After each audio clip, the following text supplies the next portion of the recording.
ہر طرح کے جادو کو ختم کرنے کے لیے آپ صبح و شام اس کو پڑھیں۔ جب پڑھنا ہے تو سٹارٹنگ میں آپ نے 1 بار یا 3 بار دروشی پڑھنا ہے، اس کے بعد آپ نے 7 بار آیت الکرسی پڑھنی ہے، اور اس کے بعد آپ نے 7 بار سورہ اخلاص بھی پڑھنی ہے۔ آپ نے 7 بار ہی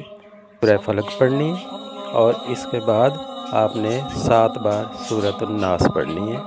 اور اس کے بعد آپ نے سورہ یاسین کی آیت نمبر 9 کو 7 بار پڑھنا ہے، اور آخر میں پھر 1 بار یا 3 بار دروشی پڑھ کے تو اپنی ہتھیلیوں پہ دم کر کے تو پورے جسم پہ مل لیں۔ اس کو آپ نے صبح و شام پڑھنا ہے، ہر نماز کے بعد بھی آپ کر سکتے ہیں اس کو، اور اپنے اوپر دم کر لیں یا بچوں پہ اوپر دم کر لیں، تو اس کے بعد یہ 1 گلاس